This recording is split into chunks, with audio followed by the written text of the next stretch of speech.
نحمده ونصلي ونسلم على رسوله الكريم اما بعد فاعوذ بالله من الشیطان الرجیم بسم اللہ الرحمن الرحیم وما ابرئ نفسی ان النفس لامارۃ بالسوء الا ما رحم ربی۔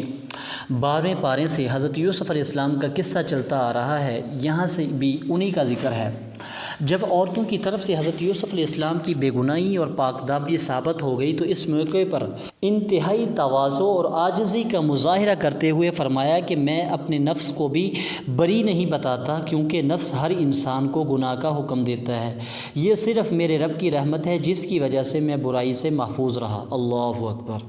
قال اجعلنی علی خزائن الارض انی حفیظ علیم۔ جب شاہ مصر نے حضرت یوسف علیہ السلام کو اپنے پاس بلایا اور یوسف علیہ السلام نے بادشاہ کا پورا خواب اور اس کی تعبیر دوبارہ بتائی تو بادشاہ نے کہا کہ اس کا انتظام کون کرے گا؟ یوسف علیہ السلام نے فرمایا اجعلنی علی خزائن الارض، کہ مجھے فنانس منسٹر، وزیر خزانہ بنا دو، میں نگرانی کر سکتا ہوں۔ اللہ تعالیٰ نے مجھے اس کا علم عطا فرمایا ہے۔ کچھ عرصے کے بعد بادشاہ نے حکومت کے تمام اختیارات یوسف علیہ السلام کو سونپ دیے اور ان کے ہاتھ پر اسلام قبول کر لیا، اور آپ نے بہت عمدہ طریقے سے انتظامات فرما لیے۔ یہ بات واضح رہے کہ آپ کا عہدہ مانگنا اس وجہ سے تھا کہ اگر کسی نااہل کو عہدہ مل گیا تو وہ کہیں اس کو ضائع نہ کر دے۔ نبوت کا عہدہ اتنا بڑا ہے کہ اس کے ملنے کے بعد کسی عہدے کی خواہش اور ضرورت نہیں رہتی، اور ایک نبی کو کسی عہدے سے کیا غرض۔ وجاء اخوۃ یوسف فدخلوا علیہ فعرفهم وهم له منکرون۔ جب یوسف علیہ السلام خزانے پر متعین ہو گئے اس وقت یہ طے کیا گیا کہ قحط کی وجہ سے ہر آدمی کو ایک خاص مقدار میں غلہ دیا جائے۔ یوسف علیہ السلام کے بھائی بھی آئے اور آپ کا سب سے چھوٹا بھائی بنیامین ساتھ نہیں تھا۔ جب واپس جانے لگے تو یوسف علیہ السلام نے پوچھا تو کہ تم کتنے بھائی ہو؟ انہوں نے بتایا کہ ایک بھائی اور ہے اور وہ والد صاحب کے پاس ہے۔ یوسف علیہ السلام نے فرمایا کہ آئندہ اس کو بھی لانا، اگر نہ لائے تو تمہیں غلہ نہیں دوں گا۔ اس کی واپسی پر یعنی جب یہ قافلہ واپس ہوا تو یوسف علیہ السلام نے ان کے پیسوں کو انہی کے سامان میں رکھوا دیا اور ان کو پتہ بھی نہ چلا۔ جب واپس جا کر انہوں نے سامان کھولا تو اس میں پیسے موجود تھے۔ انہوں نے کہا کہ پیسے بھی واپس آ گئے، بادشاہ بہت نیک ہے۔ فلما رجعوا الی ابیہم قالوا یا ابانا منع منا القیل فارسل معنا اخانا نقتل وانا له لحافظون۔ پھر اپنے والد سے کہا کہ اس نے کہا کہ تم اپنے باپ شریک بھائی کو بھی لے کر آنا۔ تو انہوں نے اپنے والد حضرت یعقوب علیہ السلام سے کہا کہ آپ ہمارے بھائی بنیامین کو بھی ہمارے ساتھ بھیج دیں، ہم اس کی حفاظت کریں گے۔ حضرت یعقوب علیہ السلام کو پہلے سے جھٹکا لگا ہوا تھا تو فرمایا کہ میں تمہارے ساتھ نہیں بھیجوں گا یہاں تک کہ تم مجھے پختہ عہد دو کہ تم اس کو واپس لاؤ گے۔ بہرحال انہوں نے پختہ وعدہ کیا۔ وقال یا بنی لا تدخلوا من باب واحد وادخلوا من ابواب متفرقہ۔ حضرت یعقوب علیہ السلام نے اپنے بیٹے کو نصیحت فرمائی کہ اے میرے بیٹو، جب تم مصر میں داخل ہو تو الگ الگ دروازے سے داخل ہونا۔ بھائی جو تھے حضرت یوسف علیہ السلام کے بڑے خوبصورت اور قدآور تھے، تو آپ کو خدشہ ہوا کہ کہیں نظر نہ لگ جائے، اور ساتھ یہ بھی فرما دیا کہ یہ محض ایک تدبیر ہے، باقی کسی کو نفع یا نقصان پہنچانے کا اختیار صرف اور صرف اللہ رب العزت کو ہے۔ بیٹے اپنے باپ کے حکم کی تعمیل کرتے ہوئے مختلف دروازوں سے داخل ہو گئے۔ ولما دخلوا علی یوسف آوی الیہ اخاہ قال انی انا اخوک فلا تبتئس بما كانوا یعملون۔ بنیامین جب پہنچے تو یوسف علیہ السلام نے انہیں اپنے پاس خاص جگہ دی اور فرمایا کہ میں تمہارا بھائی یوسف ہوں، تو لہٰذا تم ان باتوں پر رنجیدہ نہ ہونا جو یہ کرتے رہے ہیں۔ حضرت یوسف علیہ السلام نے ایک تدبیر اختیار کی جس سے بنیامین ان کے پاس رہ گئے۔ انہوں نے یہ تدبیر اختیار کی کہ جب یہ واپس جانے لگے تو غلہ ناپنے کا پیمانہ حضرت یوسف علیہ السلام کے کہنے پر چھوٹے بھائی کے غلے کے اندر رکھ دیا گیا۔ جب یہ چلے تو حکومت کی طرف سے ایک شخص نے اعلان کیا کہ ہمارا غلہ ناپنے کا جو برتن تھا، جو پیمانہ تھا، وہ چوری ہو گیا ہے، تم سب تلاشی دو۔ انہوں نے کہا ہم تو چور نہیں ہیں۔ اعلان کرنے والوں نے کہا کہ اگر تم جھوٹے ثابت ہوئے تو اس کی کیا سزا ہوگی؟ خود انہوں نے کہا کہ اس کی سزا یہ ہوگی کہ اسے روک لیا جائے۔ حضرت یعقوب علیہ السلام کی شریعت میں یہی حکم تھا۔ پہلے بھائی دوسرے بھائیوں نے تلاشی لی، پھر بنیامین کی تلاشی لی۔ ان کے سامنے سے پیالہ برآمد ہو گیا۔ تو بھائی کہنے لگے یہ تو کوئی تعجب کی بات نہیں، اس سے پہلے بھی اس کے بھائی حضرت یوسف علیہ السلام نے بھی چوری کی تھی، نعوذ باللہ۔ یوسف علیہ السلام کی طرف چوری کی نسبت کا واقعہ یہ ہے کہ یوسف علیہ السلام بچپن میں پرورش کرنے کے لیے اپنی پھوپھی کے پاس تھے۔ جب یعقوب علیہ السلام نے انہیں واپس لینے گئے تو پھوپھی کو یوسف علیہ السلام سے محبت ہو چکی تھی، وہ چاہتی تھی کہ یوسف کسی بھی طریقے سے میرے پاس رہے۔ انہوں نے اس کے لیے تدبیر یہ اختیار کی کہ ان کی کمر کے ساتھ پٹخا باندھ کر یہ مشہور کر دیا کہ پٹخا چوری ہو گیا ہے۔ جب پٹخا حضرت یوسف علیہ السلام سے برآمد ہوا تو یعقوب علیہ السلام کی شریعت کے مطابق پھوپھی نے حضرت یوسف علیہ السلام کو اپنے پاس رکھ لیا۔ برادران کو اس معاملے کی حقیقت حال کا علم تھا، اس کے باوجود بھی انہوں نے یوسف علیہ السلام پر چوری کا الزام لگا دیا۔ قالوا یا ایھا العزیز ان لہ ابا شیخا کبیرا فخذ احدنا مکانہ انا نراک من المحسنین۔ جب بنیامین کو روکا جانے لگا تو بھائیوں نے منت سماجش شروع کر دی کہ ہمارے ابا جان بوڑھے ہیں اور ضعیف ہیں، لہٰذا آپ ہم میں سے کسی ایک کو اس کی جگہ رکھ لیں، بنیامین کو واپس جانے دیں، ہم آپ کو محسنین میں سے سمجھتے ہیں۔ یوسف علیہ السلام نے کہا کہ میں ناانصافی سے پناہ مانگتا ہوں کہ جس شخص کے پاس ہماری چیز ملی ہے اس کو چھوڑ کر کسی اور کو رکھ لیں۔ فلما استیئسوا منہ خلصوا نجیہ، جب وہ یوسف علیہ السلام سے مایوس ہو گئے تو آپس میں مشورہ کرنے لگے۔ بڑے بھائی یہودا نے کہا کہ تمہارے والد نے بنیامین کے متعلق ہم سے پختہ وعدہ لیا تھا، اس سے پہلے یوسف علیہ السلام کے بارے میں جو تم کوتاہی کر چکے ہو وہ بھی معلوم ہے، لہٰذا میں تو واپس نہیں جاؤں گا، تم جاؤ اور جا کر اپنے والد سے کہو کہ آپ کے بھائی نے چوری کی ہے، جس کی وجہ سے آپ کے بیٹے نے چوری کی ہے، جس کی وجہ سے بادشاہ نے اسے اپنے پاس رکھ لیا ہے۔ تصدیق کے لیے قافلے والوں سے پوچھ لیں۔ قال بل سولت لکم انفسکم امرا فصبر جمیل عسى اللہ ان یاتینی بہم جمیعا۔ حضرت یعقوب علیہ السلام نے بیٹوں کی بات سن کر وہی جواب دیا جو یوسف علیہ السلام کے متعلق جواب دیا تھا، اور فرمایا کہ میں صبر کروں گا، کچھ بعید نہیں کہ اللہ تعالیٰ ان سب کو میرے پاس لے آئے۔ اور کہا کہ میں اپنے رنج اور غم کی فریاد اللہ تعالیٰ کے سے کرتا ہوں۔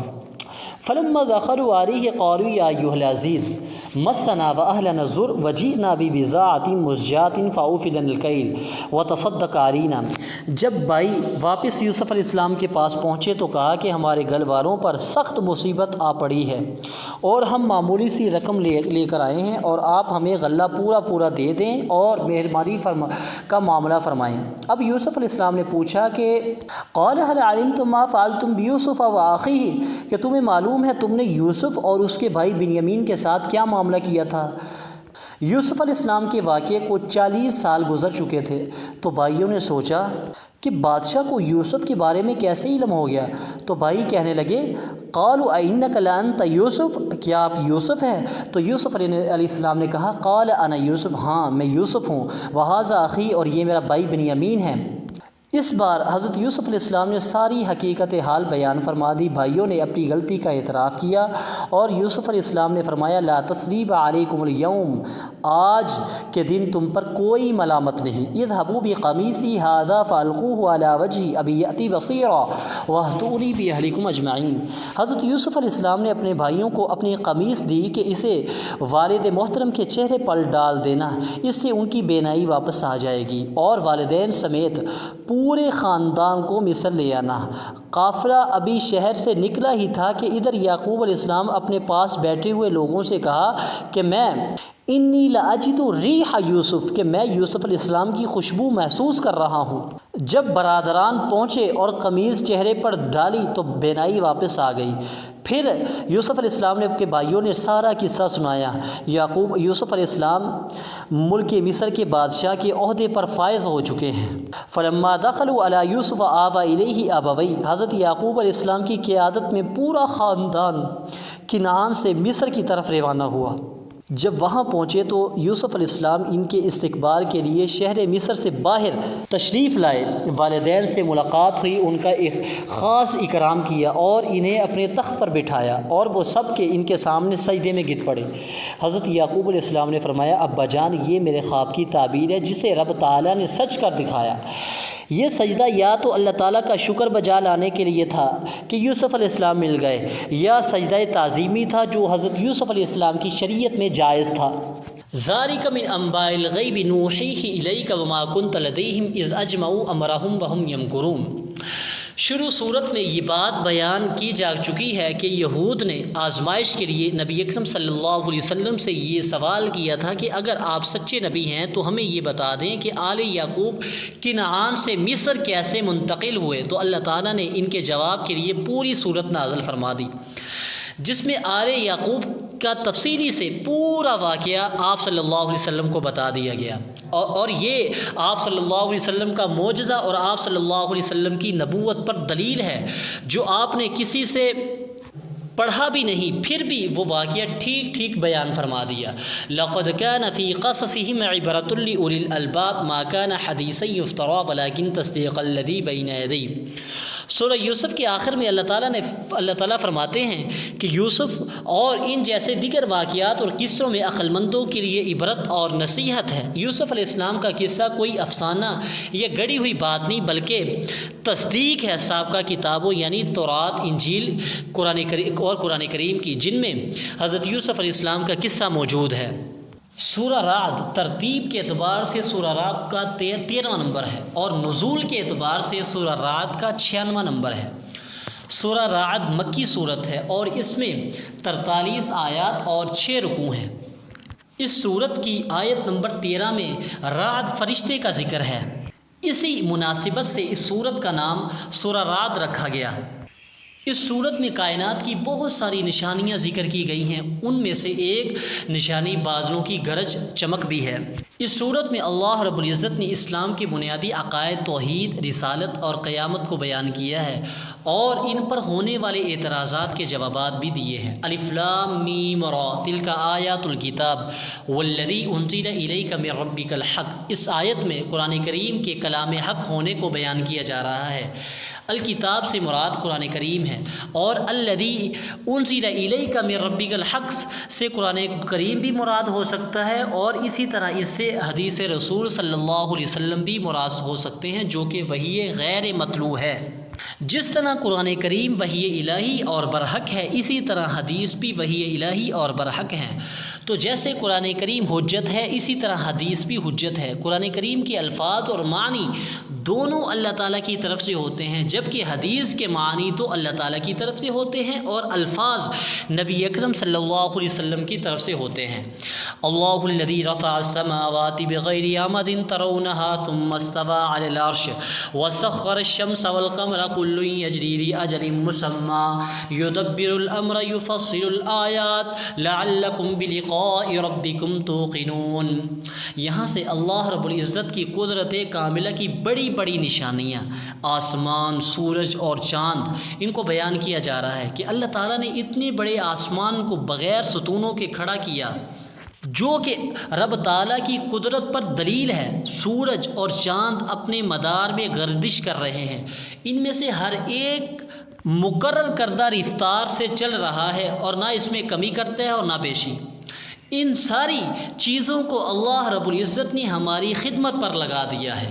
لَهُ مُعَقِّبَاتٌ مِّن بَيْنِ يَدَيْهِ وَمِن خَلْفِهِ يَحْفَظُونَهُ مِنْ أَمْرِ اللَّهِ۔ اس آیت میں فرشتوں کی ذمہ داری کو بیان کیا جا رہا ہے کہ یہ انسانوں کی بحکم الہی حادثات سے حفاظت فرماتے ہیں۔ فرشتوں کی ڈیوٹی کا یہ مطلب نہیں کہ انسان جو چاہے کرے کرتا پھرے، یہ فرشتے حفاظت کر لیں گے۔ اللہ تعالیٰ بذات خود کسی بھی قوم کی اچھی حالت کو بری حالت سے تبدیل نہیں کرتے۔ ہاں، جب وہ قوم خود نافرمانی پر اتر آئے تو پھر اللہ تعالیٰ کا عذاب نازل ہوتا ہے اور وہ محافظ فرشتے بھی اس وقت ہٹ جاتے ہیں۔ انزل من السماء ماء فسالت اودیۃ بقدرها فاحتمل السیل زبدا رابیا۔ اللہ تعالیٰ نے اس صورت میں حق و باطل کی مثال دی ہے کہ باطل ایک مرتبہ ایسا ہوتا ہے جیسے سیلاب آتا ہے، پانی چڑھ جاتا ہے اور اس کے اندر میل کچیل اور جاگ بھی ہوتی ہے اور ایسا نظر آتا ہے کہ نہ جانے کیا ہو گیا ہے۔ پھر جب جاگ ختم ہو جاتی ہے اور خالص چیزیں جو لوگوں کے لیے فائدہ مند ہوتی ہیں نیچے رہ جاتی ہیں، تو ایسے ہی باطل کا ریلا آتا ہے تو بسا اوقات حق بظاہر دب جاتا ہے۔ جب باطل ختم ہوتا ہے تو پھر حق اوپر کر اوپر آ جاتا ہے، اور اسی طرح سونا چاندی پگھلاتے ہیں اور اس میں اصل چیز نیچے رہتی ہے اور میل کچیل اوپر آ جاتا ہے، اس کو پھینک دیا جاتا ہے، اسی طرح باطل آتا ہے، ختم ہو جاتا ہے اور حق باقی رہتا ہے۔ اور وقتی مشکل سے بندے کو متاثر نہیں ہونا چاہیے، حق حق ہے اور وہ اپنی طاقت دکھاتا ہے، حق اپنا راستہ بھی خود بتاتا ہے۔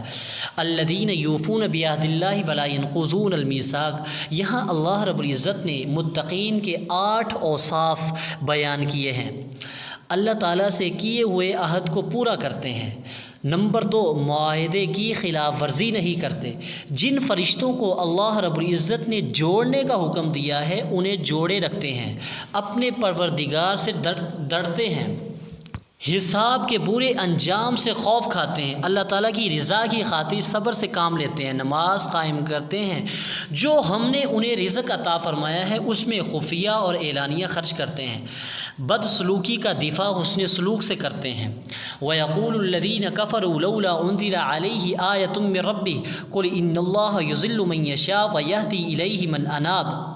نبی صلی اللہ علیہ وسلم کو بہت سارے معجزات دیے گئے تھے، لیکن کفار فرمائشی معجزات کا مطالبہ کرتے تھے۔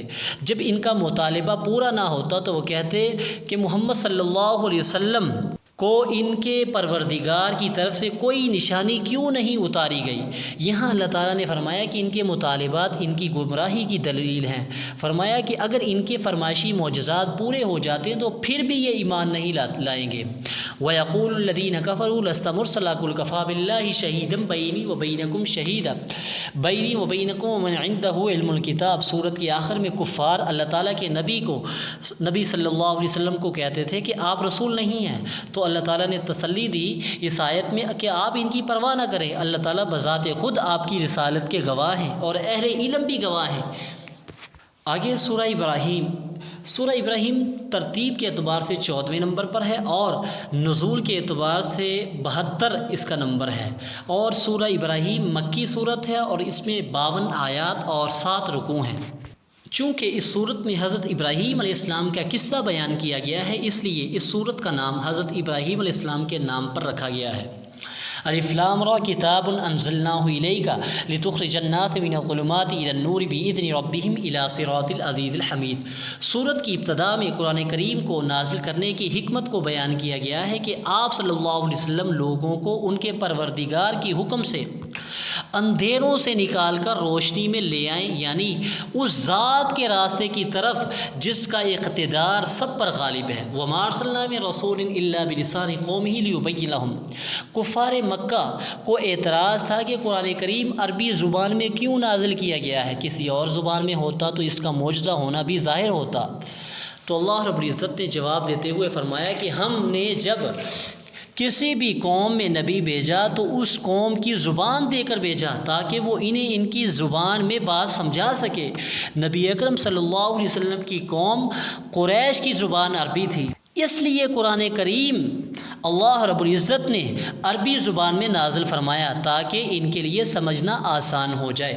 وَإِذْ تَعَذَّنَ رَبُّكُمْ لَئِن شَكَرْتُمْ لَأَزِيدَنَّكُمْ وَلَئِن كَفَرْتُمْ إِنَّ عَذَابِي لَشَدِيدٌ۔ اس آیت میں اللہ رب العزت کی طرف سے دی ہوئی نعمتوں پر شکر ادا کرنے سے نعمتوں میں اضافہ ہوتا ہے، یا تو مقدار میں اضافہ ہوتا ہے یا نعمتوں کے باقی رہنے میں اضافہ ہوتا ہے۔ شکر کرنے کی بجائے ناشکری نہ کی جائے، کیونکہ اس سے یا تو دنیا میں نعمتیں چھین لی جائیں گی یا ان عذابی لشدید آخرت میں عذاب ہوگا۔ الم تر کیف ضرب اللہ مثلا کلمۃ طیبۃ کشجرۃ۔ کلمہ طیبہ سے مراد کلمہ ایمان اور توحید ہے، اور کلمہ خبیثہ سے مراد کفر اور شرک کا کلمہ ہے۔ فرمایا کلمہ طیبہ اس پاک درخت کی طرح ہے جس کی جڑیں مضبوط ہوں اور اس کی شاخیں آسمان کی طرف بلند ہوں اور وہ پھل بھی خوب لاتا ہے، اس سے مراد کھجور کا درخت ہے۔ اور کلمہ خبیثہ اس پودے کی طرح ہے جو زمین کے اوپر ہی رہتا ہے اور زمین کے اوپر سے ہی اسے اکھاڑ لیا جاتا ہے، اس کو زمین میں کوئی استحکام اور جماؤ نہیں ہوتا، یعنی اسے اکھاڑیں تو فوراً اکھڑ جاتا ہے۔ اس سے مراد حنظل یعنی اندرائن کی بیل ہے جس کا پھل سخت کڑوا ہوتا ہے۔ وَإِذْ قَالَ إِبْرَاهِيمُ رَبِّ اجْعَلْ هَٰذَا الْبَلَدَ آمِنًا وَاجْنُبْنِي وَبَنِيَّ أَن نَّعْبُدَ الْأَصْنَامَ۔ آخر میں اللہ رب العزت نے حضرت ابراہیم علیہ السلام کی دعا کا ذکر کیا کہ جب اپنے آپ اور اپنے بیٹے حضرت اسماعیل اور اپنی بیوی حضرت حاجہ علیہ السلام کو کعبہ میں چھوڑ کر گئے تو دعا فرمائی، اے اللہ شہر مکہ کو امن کا گہوارہ بنا دے، مجھے اور میری اولاد کو ہمیشہ بت پرستی سے بچانا اور انہیں پھلوں کا رزق عطا فرمانا۔ اللہ تعالیٰ نے دعا قبول فرمائی۔ آج کعبہ پوری دنیا میں امن کی جگہ ہے، جب موسم نہیں ہوتا پھر بھی سارے پھل وہاں پر الحمدللہ میسر ہوتے ہیں۔ اس سے معلوم ہوا کہ اپنی اولاد کے لیے رزق، امن اور برکت کی دعا مانگنا انبیاء علیہ السلام کا شیوا ہے، اور ہمیں بھی اس کا اہتمام کرنا چاہیے، اپنی اولاد کے لیے اور تعلق والوں کے لیے دعاؤں کا اہتمام کریں۔ وآخر دعوانا ان الحمد للہ رب العالمین۔